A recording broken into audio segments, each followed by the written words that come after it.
EU ordered red tape threatens vital drug supplies to Northern Ireland. Industry insiders have warned UK firms have already stopped supplying non-branded drugs to the region's market because of the cost of post-Brexit bureaucracy. The move threatens to limit the number of treatments available to people in Northern Ireland from the end of the year. Britain has called for red tape to be eased after a worrying rise in tensions over a disruption in trade. But Eurocrats insist trade rules drawn up to deal with Brexit cannot be altered. Whitehall officials fear the bloc underestimates unionist anger over customs controls between Britain and Northern Ireland. To keep the Irish border open, the area effectively remains part of the EU's single market and some checks are now made on some products arriving from the rest of the UK. This includes new controls on medicines made in Britain being shipped to Northern Ireland. Under the protocol to avoid a hard border, drugs will have to be licensed separately for use in the region, as well as undergoing separate safety checks.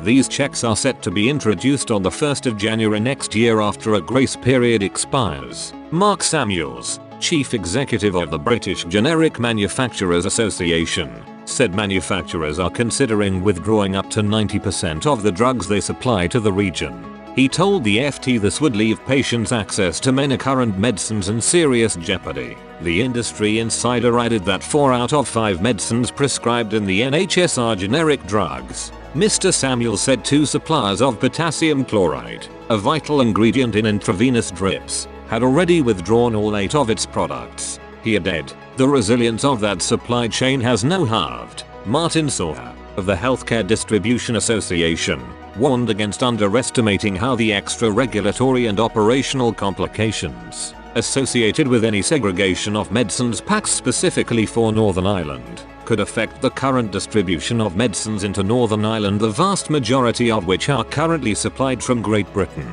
Lord Frost last week held urgent negotiations with his EU counterpart Maros Sefcovic on the ongoing row over the Northern Ireland Protocol. The pair agreed to move forward with a joint work plan as met for crunch talks over dinner in Brussels. They both vowed to find a political solution to the row over the Northern Ireland Protocol to avoid repeat flare-ups of the event spate of violent disruption in Belfast. Number 10 said some positive momentum had been established during recent technical talks over the issue, but a number of difficult issues remained and it was important to continue to discuss them. The EU agreed they had been productive discussions and good technical cooperation on the ground. The protocol has been blamed by some for the tension on the ground in Northern Ireland because unionists feel that it has driven a wedge between them and the rest of the United Kingdom. The border plan was agreed as part of Boris Johnson's renegotiation of the 2019 Brexit divorce deal. To keep the Irish border open, the area effectively remains part of the EU's single market and some checks are now made on some products arriving from the rest of the UK. Mr. Sefcovic reiterated that he was left furious by UK move to unilaterally suspend a number of the EU-ordered controls. The top Eurocrat insisted that solutions can only be found through joint actions and through joint bodies. He told Lord Frost, implementation of the protocol is a joint endeavour, which leaves no space for unilateral action.